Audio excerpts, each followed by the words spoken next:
you heard me like nobody else could ever do.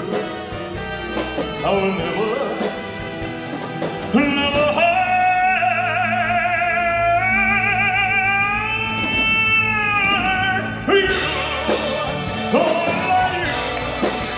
All I do, no hurt you.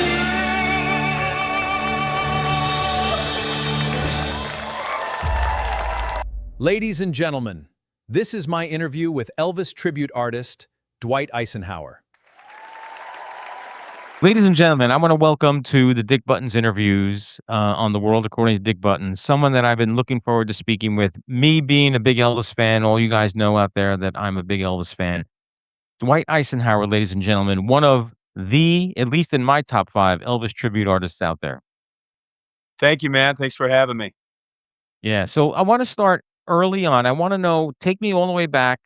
Were you always into music, or did this evolve as you got later on in life? Yeah, I was always into music. I mean, as far back as 4th grade, when you can start, pick an instrument and play it in band. That's when it all started for me. I was a trumpet player all my life, so through school, and then of course when you get into high school, you start, the marching band season, and you play the football games, and you develop a love for music. Really, through that is where I got my love of music, was being introduced to it at a very young age through school. And I would play in any band that the school offered. I would play jazz band, pet band, marching band. And then I don't know, somewhere around my sophomore year, our band director decided to do a variety show. And everyone knew, like all of my friends, all of my teachers, everyone knew I was a big Elvis fan. So I was kind of known as like the Elvis guy. I never sang or Okay. anything like that, but I would wear an Elvis T-shirt every once in a while. I'd kind of comb my hair like Elvis, and so everyone just kind of knew it. So our band director, he asked me to perform 3 Elvis songs in this variety show. And man, after that, it just kind of snowballed, because my high school varsity football coach, he was getting married the weekend after I did my debut Elvis performance, and so he came up to me and he was like, "Hey, I'm getting married next weekend, and my soon-to-be mother-in-law is a huge Elvis fan. Could you come and sing?" So that was like my first paid gig, as an Elvis tribute artist, which back then I didn't even know what it was. I was just singing Elvis songs. I didn't have any clue really what I was doing. But Right. that's how I even got started. Was my band director gave me that opportunity to get up on stage, and then from there it just slowly, you know, snowballed Yes. into what we're It's doing now. That's a cool story. Now, how old are you? Because I find it interesting. You said you're in high school. You were an Elvis fan. I'm 60, and my mom brought me up on Elvis, so that's how I was exposed to Elvis Presley. How did you find that? And Yeah, with that same story, man. I just turned 45, so my mother, she okay, introduced me to Elvis Presley. I mean, that I wasn't even around. I wasn't born when Elvis passed. I was born 4 years after. right, And so she introduced me to his music. She's a huge Elvis fan. So from the time I have any memories at all, I remember Elvis. I mean, we would watch those all day Elvis movie marathons that they used to play, like when the when Channel 7, 4:30 yeah, movie, like, right? Yeah, exactly, and they would always play him, like, either on his birthday or the anniversary of his passing, and sometimes right. both, but they Mhm. would play these all-day movie marathons, and we would sit around and watch those, and then, at Christmas time, she would play the Blue Christmas album, and, so, I mean, Elvis has always been there. I mean, from the time I have memories, I mean, I remember Elvis Presley. Yeah, same for me. So, and I was lucky enough, my parents, I was 8 years old, but I was at Madison Square Garden, 1972, and I saw him Oh, live, man, and to gosh, this man, day, Dwight, to I this always day, the say. best show I've ever seen. Yeah, I always say if I could go back in time to see Elvis, it would be Madison Square Garden. To me, I mean, that was as far as legendary Elvis, just iconic. I mean, by that point, he was wearing the jumpsuits and the capes and the glasses and he just looked so super fly, like he was so cool looking, and that and vocally, I mean, to me, that was his best. I mean, Even at the end, that yeah, last concert on CBS, and look, this is gonna turn into an Elvis gush fest, but that's okay. That his voice when he sung "Hurt" in that last concert, I mean, he actually got to operatic ranges at the very end, yeah. Yeah, which man, I agree. I mean, Elvis, even though some things declined with his health and his image, but his voice, man, to me, never sounded better than the CBS special. I mean, when he, like you said, when he's doing songs like "My Way," "Hurt," "Unchained Melody," I mean, this guy yeah. was just he could sing from the basement to the through the roof, man. I mean, his range was he had such a big range, and his voice got stronger. Yeah, there'll never be another Elvis, but we could do a whole 2 hours on that. Right. So, you do your friend's wedding, right? You didn't have a jumpsuit by then, did you? You were just No. singing. I didn't have anything. My hair was like, light brown, and, so we put some, like, black rinse in my hair. I drew on some little sideburns, and, I went to, like, Sears or J.C. Penney's or whatever. I'm coming from a small town in Ohio, so we didn't have, Okay.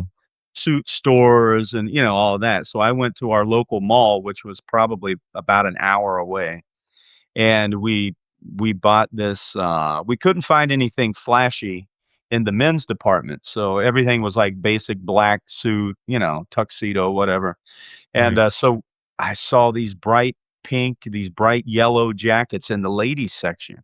So I said, "Man, that's perfect for, like, 1950s Elvis."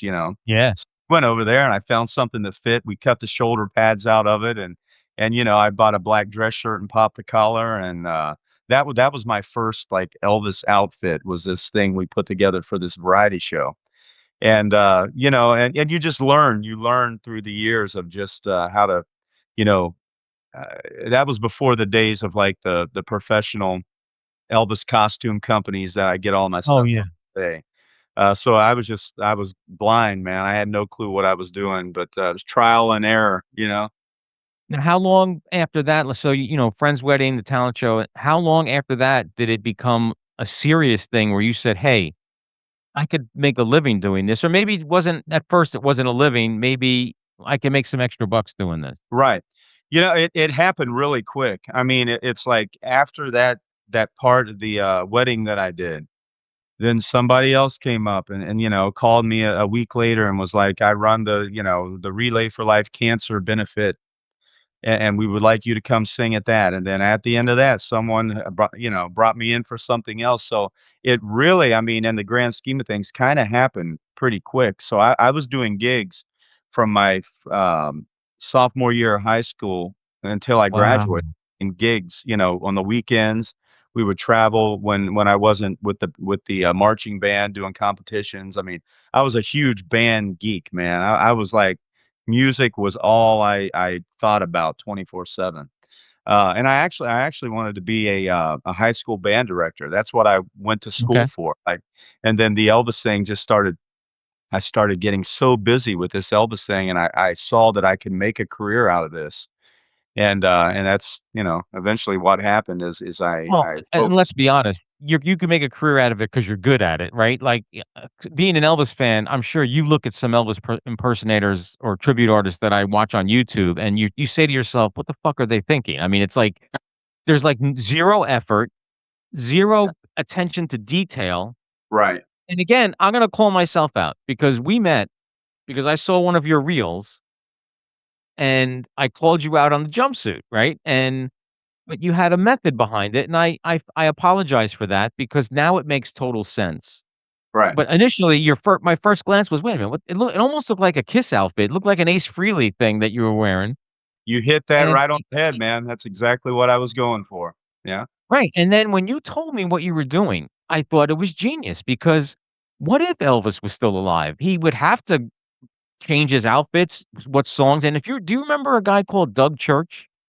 Doug's one of my good friends. Okay, so he put out an album, I think right after Elvis died, of songs that Elvis would have sung if he still Right. were alive, Yeah, and it he was also called King Tenued. Continued, yes, and he also did voiceover work for one of the Elvis movies, I believe, right? I think he did. I think so, well, more so that was Ronnie McDowell. He did Oh, most Roddy McDowall. You're right, you're right. Yeah, he did most of the voiceovers, but, I mean, I'm sure at some point Doug did as well, but, yeah, Doug's phenomenal. Doug's one of the guys when I got into this business that was kinda like he was already established. I mean, Doug I don't know how old Doug is. Doug's maybe 60, but he was like that generation of Elvis tribute artists before me, so he was Mhm. one of those guys that I kinda looked up to, and, especially vocally, 'cause that's to me, that's the most important element of this whole thing. It is the sounding like Elvis. I mean, if you don't sound like Yeah, Elvis, there's really no, you know, why do it? You know what I mean? I'm Elvis with is you, a and vocalist. that's my point, like, when I watch some guys on YouTube that are making up moves that Elvis never did, and they're not doing what you were doing, like, if it's just they're doing whatever they thought Elvis did, they're probably just trying to make money. I mean, Right. I think it's laughable, but I put you up there. I was watching your clips, and I've heard your name before, even before I saw that clip. You're in my top 5 of tribute artists. I mean, I'll put you up Thank there you, with man. Clush, with Cherry. I mean, that's where I put you, That's good and company, man. I travel with those guys. We do shows, every year we do shows at Graceland and, at the Graceland Soundstage, so, I mean, I know all those guys. who's your favorite? Can I put you on the spot? Like, do you have My a favorite go-to? Elvis, tribute artist is a guy named, Robert Washington. He's known as the Black Elvis. To me, I mean, if you look this guy up, that I'm done. 1969, 68, that really raw, raspy, soul, you know, I mean, like I said, I'm a big singer guy. I love the voices. So to me, he's definitely, I mean, vocally, one of my top favorites. Yeah, for I'm gonna sure. look him up. I didn't I know there was an Asian Elvis tribute artist. I didn't know there was a black one. I have to look that up. Does he sound like Elvis? Yeah, he sounds like Elvis in 68, 69. Okay. He's got that real when Elvis was in, like, his soul era, like, those Stax Yeah, yeah. things, and, I mean, he really hones in on that, and, yeah, he's phenomenal, man. And his charisma and his energy on stage, he pours everything. He also does a James Brown tribute. He's phenomenal at that as well. That's Yeah. awesome. That's pretty cool. Now, are you at the point how many jumpsuits do you have at this point, right? Because you've been doing this for many years now, right? Yeah, the next year will be 30 years I've been, since I started in high school, man. So, yeah, I probably got, like, 10, 11 jumpsuits now. I've got the blue rainbow suit, the, red target suit, the comet suit, which you would have seen him wear in, Madison Square Garden. Yes. Um, I have, yeah, probably 10 jumpsuits right now. I used to have more, but, through the years, it's like, you focus more on the show element of it, the performing. I mean, I as long gotcha. as you have enough jumpsuits to rotate it, that way you're not wearing the same one every show, I'm not like a jumpsuit junkie where some guys have 40 jumpsuits, and I'm like, I'd rather sink that money into my house or something, you know? I was gonna ask you too, if you don't mind. What do they run? Is there a range or are they all Yeah, my pretty much most the same? expensive, 'cause where I buy my jumpsuits and, like, where Bill Cherry, Sean Clush, all of the guys that do this, on a professional level, we get our suits from a company in Indiana, I believe they're out of Indiana, called B&K Enterprises, and that company is actually, the company that gained, like, all of the rights to the original, Mm. sketches, the original patterns, and everything from Elvis's actual suits. So, clear up until he passed, Bill Ballou and Gene Doucette, were the original guys who made Elvis's. They also worked for B&K Enterprises. So, many of the suits that I have right now were made, from the same patterns and even from the same guy that made Elvis's, some of them.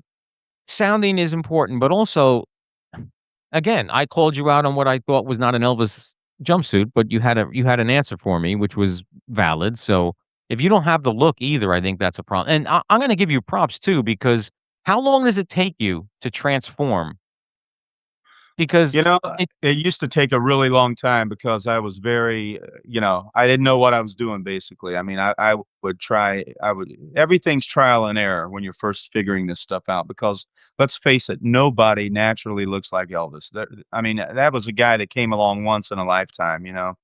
So, I mean, it's all for the stage. I mean, what you do with your makeup, stage right, that makeup, uh, yeah, so how it long takes does that take you? probably yeah, it takes me probably about an hour, a good hour, hour and a half to really, get everything right. Like Elvis was Native American. He was part Native American, so Mhm. his features were very chiseled. He had those really defined cheekbones and, jawline and everything. So I mean, all of that's done with makeup. Yeah, are you Um doing that yourself, or do you have a team? No, I've learned I'm just like Gene Simmons, man. I do it I do it all myself.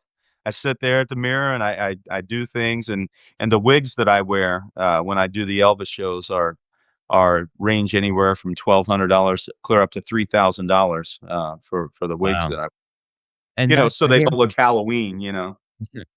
I mean, yeah, Elvis was one of those. I mean, you say the word Elvis, you don't say his last name. I mean, there's nope, very few people that around the world. I mean, I play Japan, Australia, all over Europe. I mean, we do cruises. I mean, anywhere you go, you say the word Elvis, they're not saying Elvis Costello. They know who right, who Elvis is, you know what I mean? yeah, So it's like Elvis, Cher, Marilyn, yeah, Michael, you know who you're talking about when you say these yeah, iconic names, but there's none bigger and than you Elvis.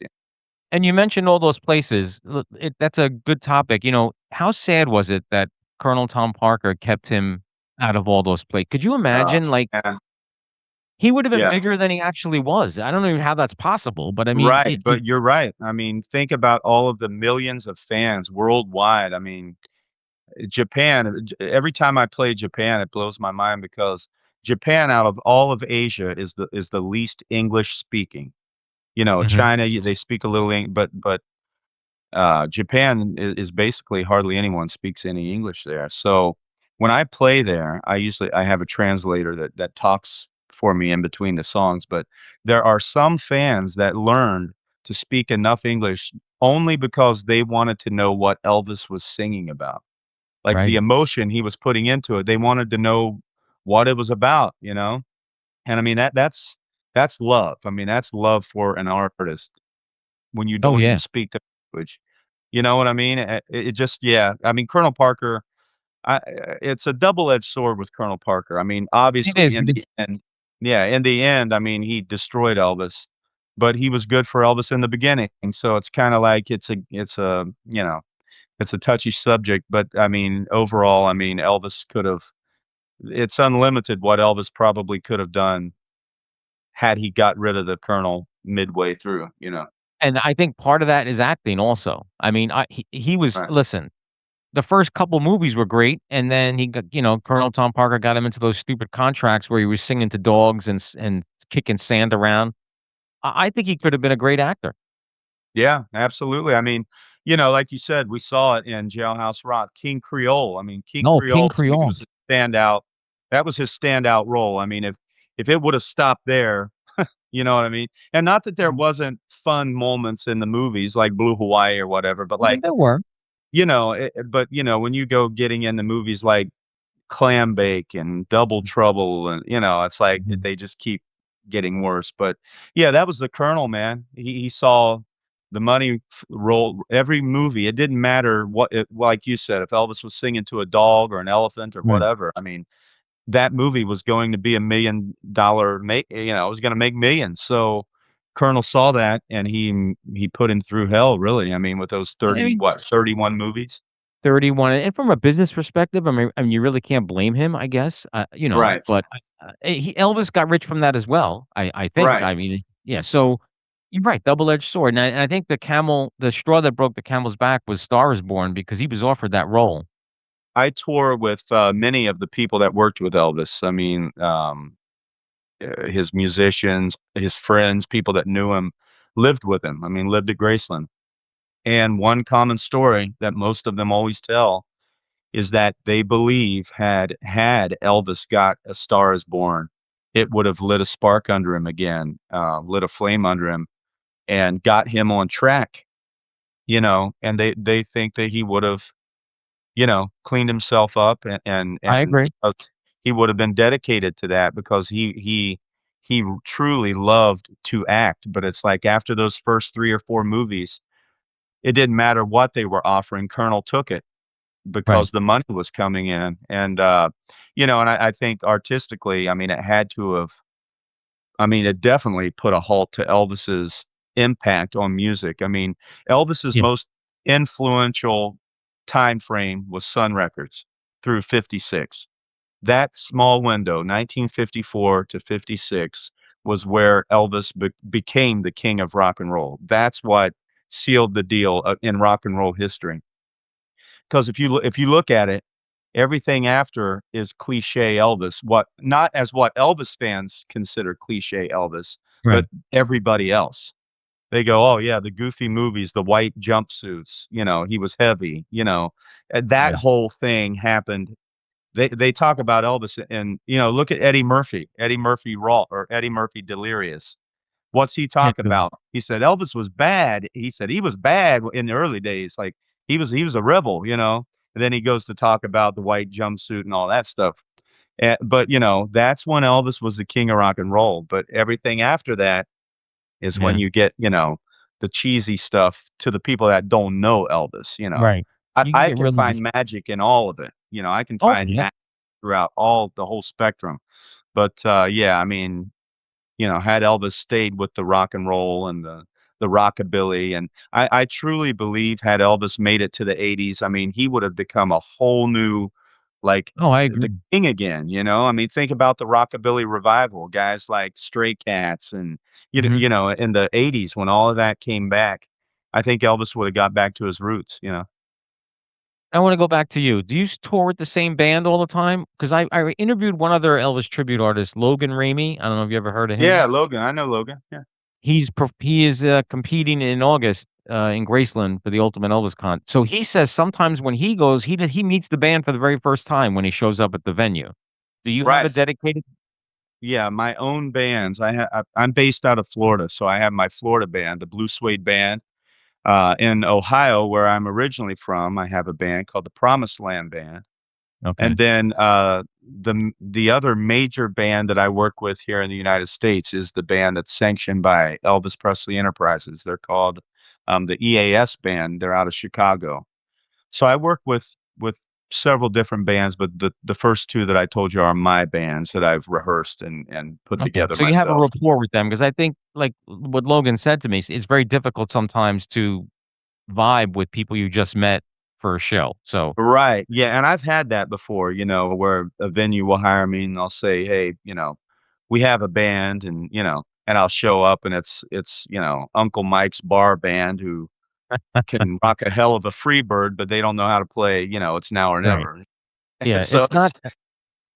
You'd rather do to a backing track then, right? You like canned music at that point, no? yeah, I mean, at least it's familiar and it sounds familiar Right. to the audience. I mean, some of these people that say they have bands, I mean, you go up there and they basically just know the chords, and the chords are not what make the song, it's the Right. details, it's the correct Right. licks on a guitar, it's the right drum part. Yeah, So it's hard it's to replicate Ronnie Tutt's, Ronnie Tutt, rest in peace, he just passed away, I think within the year, I think? a couple Great years, it's been a few years now, it's been yeah, a few like years. 3 maybe 3 years, I think. Great drummer, man. Oh, phenomenal, man, and, it's tough to duplicate Ronnie Tutt, but you really truly have to have discipline to recreate DJ Fontana, Elvis's original drummer. Yeah, And I always say, if you want to impress me, the Ronnie Tut stuff will impress me if you can play that. But if you really want to impress me on the drums, learn the DJ stuff, man, because before Ronnie, it was DJ. And that stuff, you really have to be disciplined and learn what was on the record. And a lot of guys want to be too busy and right, right, play right. Ronnie Tut playing the 50s stuff. You know what I mean? How many dates a year are you doing I on do average? upwards. I mean, on a busy year, I'll do 150 to 200 dates a year. I mean, all around the world. We do in April and November, we do 4 weeks in April, 4 weeks in November, and we do a European tour where we play Denmark, Finland, Holland, Sweden, Belgium, and sometimes Spain. we Wow. play. Yeah, and just, we'll play 2,000 people a night, some of the venues. I mean, they're big That's theaters fantastic. or yeah, You ever pinch yourself sometimes, like, what started from the high all school the thing time, to this, man? I mean, all the time.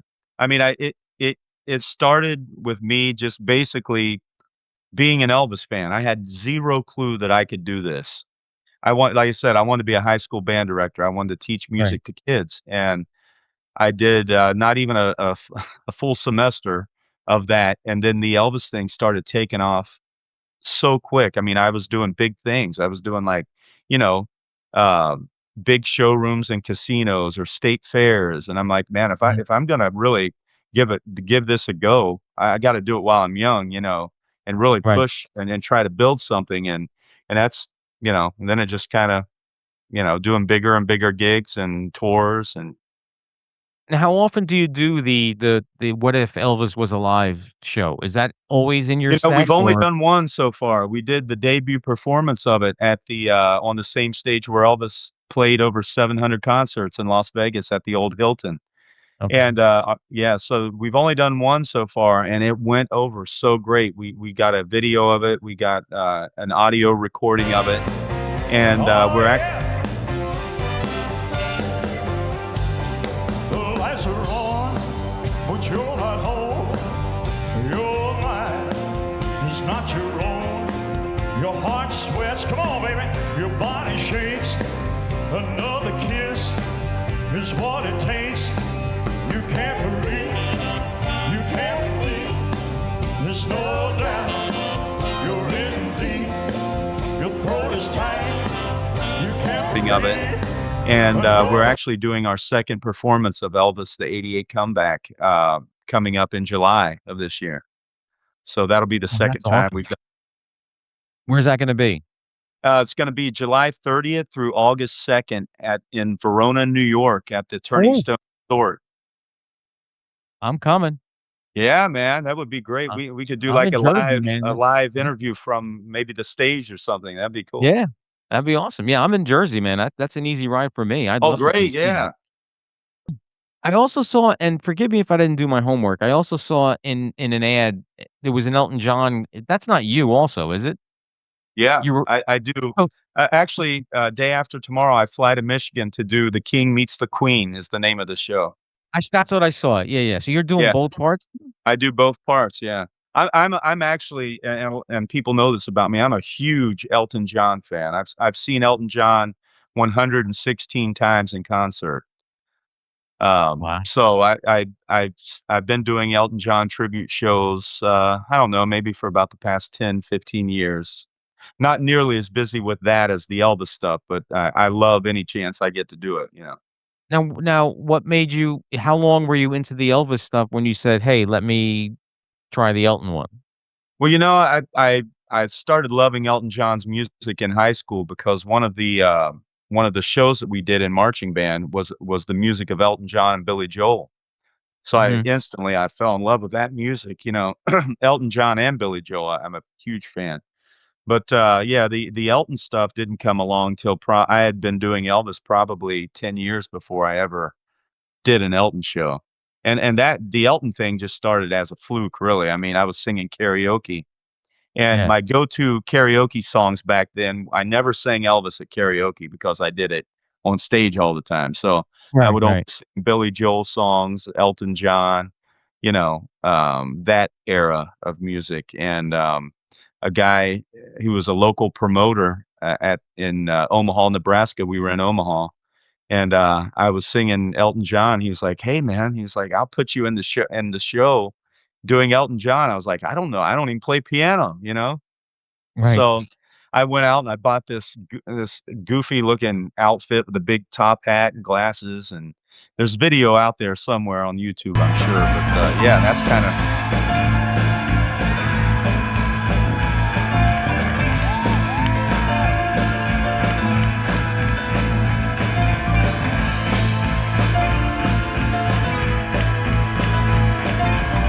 You can never know what it's like. Love's like a winter breeze, it's just like ice. Cold and lonely light that shines from you. When you find it like a refuge high behind that mask you do. you think you're I'm looking sure, in the but, wind, yeah, that's kinda look at me. how this Elton thing started, and I probably do 5, 6 shows a year as Elton John, so it's That's always a pretty breath cool. of fresh air, you know? Yeah. Does, Elton open and Elvis close? Is that how you work it? No, I open with Elvis and I close with Elton because it's Oh, yeah, it's vocally I tried it the other way around, and vocally do it Elvis's voice is natural to me. It comes natural, very natural for me to sing Elvis. Elton had a much higher range. I mean, Elvis was a natural baritone and Elton can, the yeah. falsetto and all that stuff. So I tried it one time doing Elton first and blew my voice out. So by the time I got to Elvis and had to sing those low, and Right. now I couldn't do any Yeah. of that stuff. So I Okay. was like, okay, note, I got to make a note of this. I can't do it the other way around. And that's gonna that's I like that idea. I think that's very cool. Do you have any others in your, wheelhouse you think you could pull off or no? I do Tom Jones. I can sing Tom Jones. I love Mm. Tom Jones. I mean, vocally, nobody could sing. I mean, Tom Jones could blow anybody out of the water vocally. You know what I mean? Yeah, he's yeah,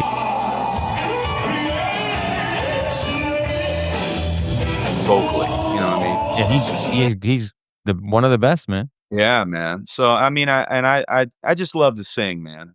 It doesn't matter what it is. I mean, I even have a classic country band, like classic country though, not like the stuff they call country I know, today.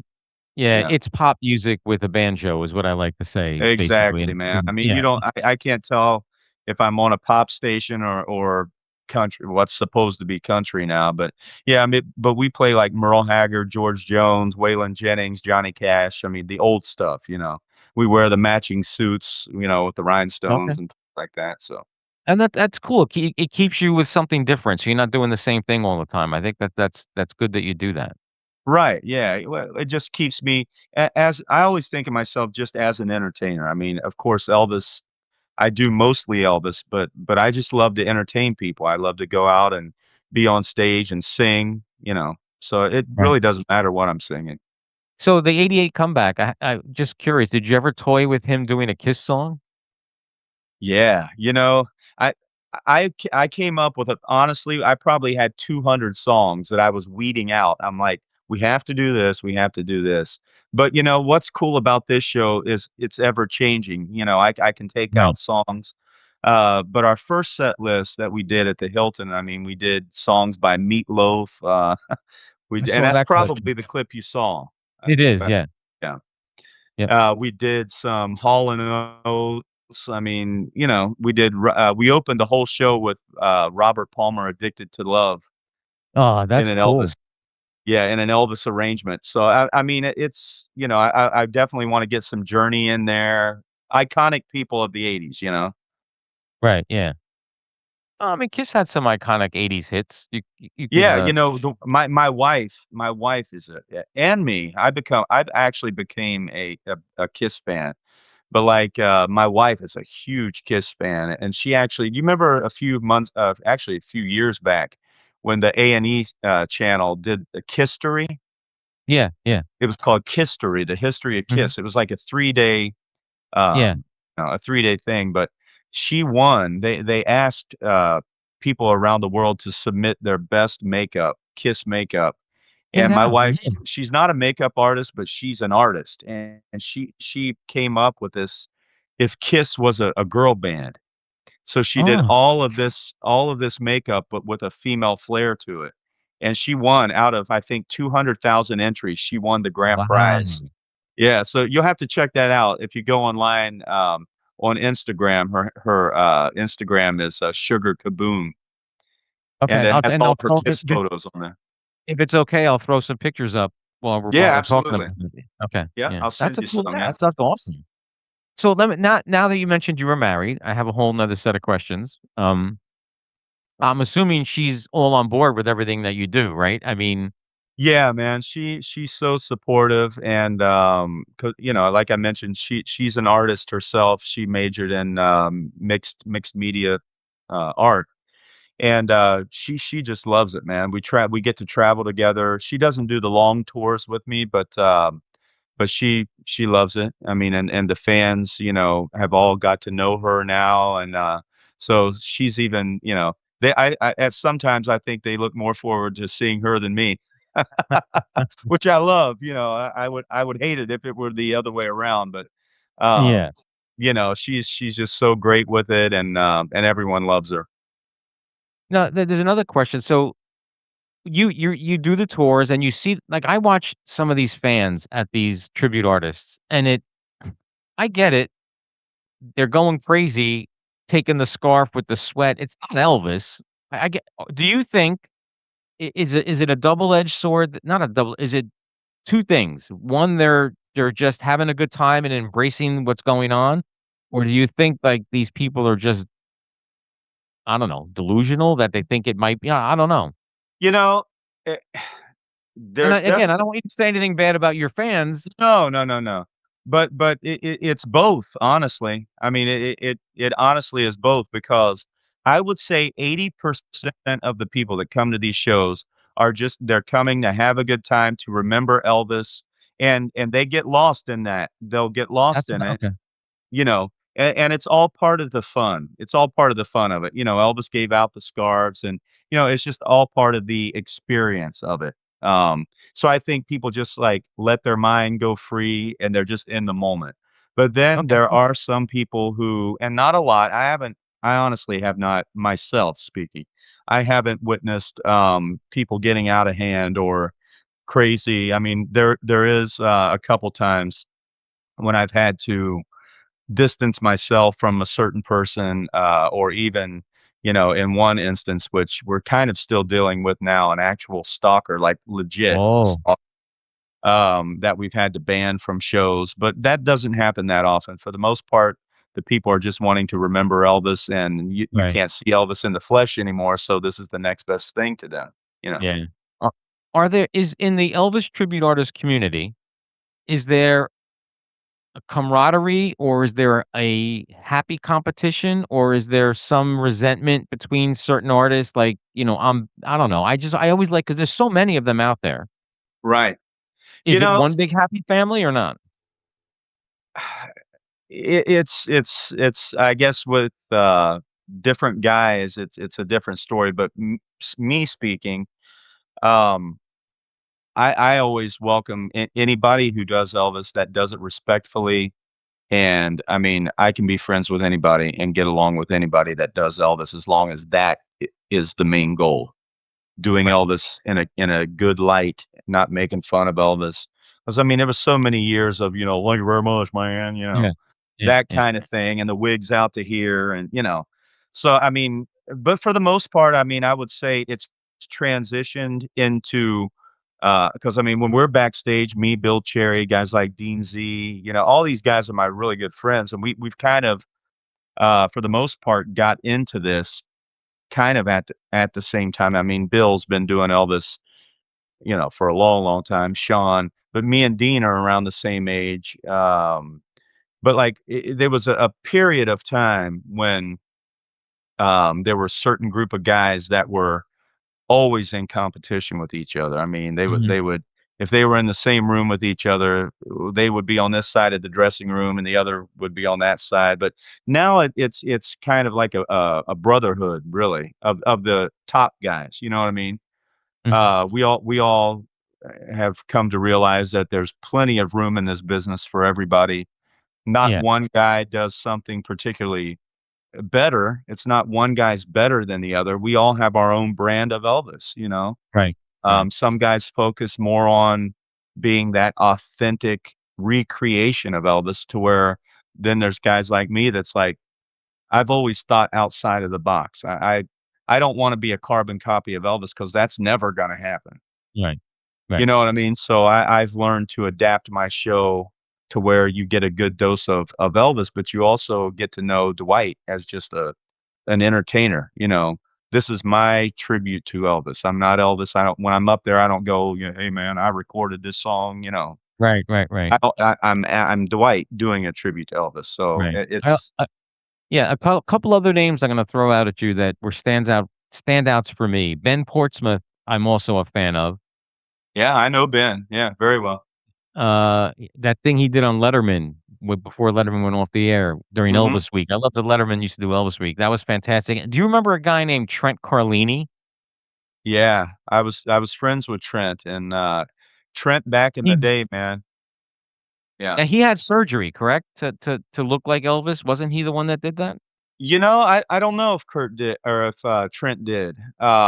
He may have. A lot of those guys around that era were doing the plastic surgery and things, but he never looked fake, you know? If he did, he never, No, he didn't look looked like this or anything. he was good. He was on that show, America's Next Best or something like on A it was like a competition Yeah, the show for next best trivia. thing. The Next Best Thing, Yeah. yeah, and Yeah, then, he I actually mean, he won. He died. won the whole show. Yeah, and then I don't even know the whole story, why he passed or whatever, but, I mean, that was sad. Yeah, he was very young, man. He was, like, in his mid-50s, I think, when he had a stroke. Oh, that's what it was, okay. He just had a stroke and out of nowhere, and, And I'm gonna test your acumen too. And I only know this because of my mom and being following Elvis. You remember a tribute artist called Rick Saucedo? Rick's one of my friends from Chicago, man. Yeah, Rick Okay. was doing Elvis when Elvis was doing Elvis, you know? Correct, yes.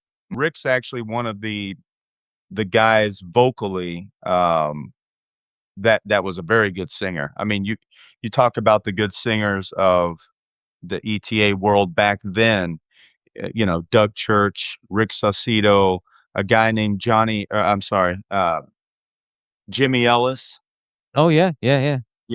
Jimmy Ellis, man, I mean, and he had a sad story too. He actually got murdered, but he was, vocally, I mean, to me, one of the greatest sounding Elvis vocalists ever was Jimmy Ellis. He actually came out under the name Orion, and he would wear a mask. Yes, yes. You I remember this remember that, guy? yeah. Yeah, Yeah, yeah. and, Now he would play with Elvis's band members and, yeah. Where do you stand on this, preacher guy who claims or people claim that he's Elvis and Elvis is not dead? You know, the guy with the you gray know, hair, and I'll I throw his mean, picture up so we could look at it Bob after, but I Joyce. mean yeah, but yeah. But I have to be careful with this because I'm very good friends with Matt Joyce, which is Bob's son. Okay. So I mean, you know But I don't think he's claiming it. It's other people that No, are he claiming it, right? doesn't claim it. It's just Yeah, there's literally probably 1,000,000 people around the world who believe that this yeah, guy, just because he has beautiful white hair and is a great singer. I mean, he is a great, yeah, you can't take this away from this guy. I mean, Bob Joyce has a great Elvis sounding voice. But I mean, Elvis would be over 90 years old, and yeah, Bob is yeah, clearly in his 70s, yeah, yeah. I mean, I'm getting yeah, close. it keeps Elvis in the limelight, I guess, it's Mm. fun to wish Elvis was alive and, but I personally don't believe Bob Joyce is Elvis. I don't either, that's good. What did you think of the Elvis movie? Baz Luhrmann with, Austin Butler. You know, I think that that movie did what every Elvis fan, Elvis tribute artist was hoping it would do. It brought a whole new generation of young people. I mean, after that movie, at every show, I would see younger people showing up, especially in Europe. When we play Europe, man, it's I mean, there's one shot that we took from the stage. There's about, I don't know, 2,300 people out there. And every face that you see in that audience is probably under 30 years old. That's Um, it, awesome. it brought a whole new group of young people that probably would have never given Elvis a, a, a fair chance. Right. That's what it did for Elvis, and I think that's great. I mean, I thought Austin Butler nailed the essence of Elvis. I think he captured um, the character Elvis Presley. I think he really honed in on that, and it became believable the longer you watch the movie. Like by 68 special, you're going, man, this is really believable. Like he really got it down. I mean, did he look like Elvis just as a facial looking at him? No. But his character, like the thing that he did, the attitude, the walk, Yeah, like he got it yeah. all down. And of And course, you know, the story, there were some things in well, it that weren't accurate to history, but, correct. you know, But if you watched it with an cinematically yeah, right, cinematically made it a great movie. Like, he didn't write If I Can Dream. I mean, let's get real. Elvis didn't write right, anything, really. right, So but it made for a good story, and if I remember my history right, that there was no power struggle for that special about doing the If I Can Dream thing. That was always planned, right. right? Yeah, and, you know, I did the one of the parts of that movie that I really did like is I really liked the headbutting that they showed, during the '68 special because Colonel did want it to be he wanted it to be Yeah, a cheap Christmas special with, you know, the right. sweater and, you know, but Yeah, I really like that part and the way they put it all together. You know, when Elvis walks in that white If I Can Dream suit, then all of a sudden it's just there, you know, and he's doing it, yeah, and the Colonel's like, "What's going on?" You know? To me, that was one of the most artistic ways to put that what yes. happened together, you know? And personally, I think Austin Butler was robbed that year at the Oscars. I thought he deserved an Oscar. I mean, he became Yeah, Elvis. I mean, so for me, I thought he deserved it.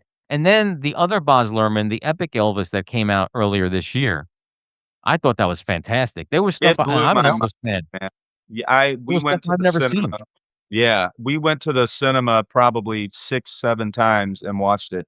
I mean, you know, like I said, next year will be 30 years of me doing this. So there, not that I have ever coasted through a performance or not been appreciative, but there's a something happens when you've been doing this long to where every once in a while you need a you know a wake up call, and this Right. movie made me an Elvis fan all over again, like made me excited about Elvis all over again.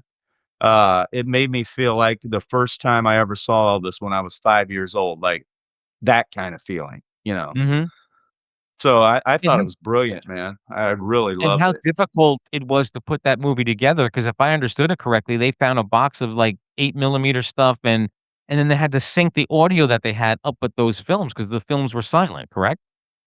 A lot Right, of it? yeah, they found these cans of just in a salt mine and, like, Yeah. so I don't remember where it was, but they found, like, boxes and boxes of these never before seen reels, you know?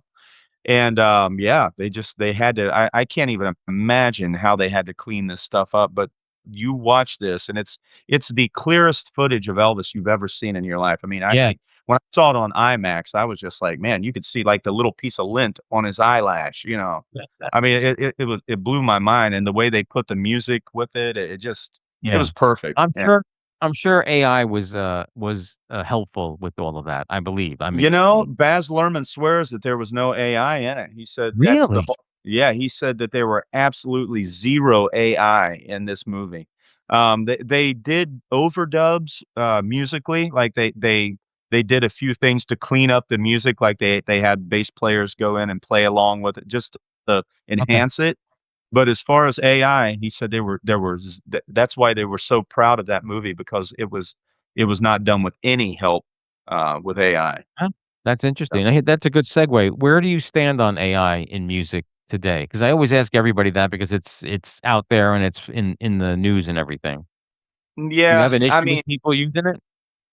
I haven't had any issues with it. I mean, you know, I mean, obviously, the music end of it, I don't think anything should be tampered with. I mean, your talent should be good enough to shine through naturally. I would Mhm. never I would never utilize AI like that, like in a recording or anything like that. But like, I think it comes in great for like I'm not you know, I'm not good at all with, like, designing things or anything like that, so Okay. I've used AI to help me create a concert poster or whatever, you know, Right. a lot of there's people that don't necessarily like that, but and I understand that, I get that end of it, but I'm not so picky with that part of it, so I'm kinda like, it can be good, it can be good, it can be bad, you know? I'm in the camp where you remember when Auto-Tune first came out and everybody was losing their shit that people, "Oh my god, they're using Right, Auto-Tune." yeah, And now Auto-Tune is a standard tool yeah. that artists use. So I think eventually it'll all I don't know. I mean, the bus has left the station, as they say, with AI. There's no putting that back Right. in the can, and I think we're closer to a sentient moment than it going backwards. I mean, at one point, they're gonna turn and look and go, "We don't need these people, let's take Exactly, over." and that's the scary part of it, not just musically, but Yeah. people in general. You know what I mean? Yeah, because people suck, Dwight. That's what it comes down to. And there's no way around that. Until you fix that, then bad things are always gonna happen. Exactly. There's a David Bowie song that mentions something, I can't remember what song it is, but it says something along the lines of Homo sapiens have outgrown their use. Oh, yeah, yeah, yeah, yeah, yeah. You Is know, it that's not Major Tom, is it? no, it's one of the more obscure songs, but he's like, "Homo sapiens have outgrown their use." Uh, Oh, do I see a David Bowie tribute coming soon? Look at that, it's just I that do sing David Bowie. I'm a that huge David sounded like Bowie him. fan. I could Um, picture you with the big red hair, with the jumpsuit, with the lightning bolt across your yeah, face. little I think it would be Ziggy nice. Stardust thing, yeah. Do you write your own music? I know you said you had the country band. Do you write at all for yourself? You know, me me and my guitarist, Carl Bradychuk, who this guy, you talk about child prodigies. This guy has been playing professionally. I mean, traveling the world since he was 14, playing for legendary Sun Records artists, but he's in my band and we play all over the world together, but he writes songs and, so we've been getting together and, writing music, writing lyrics.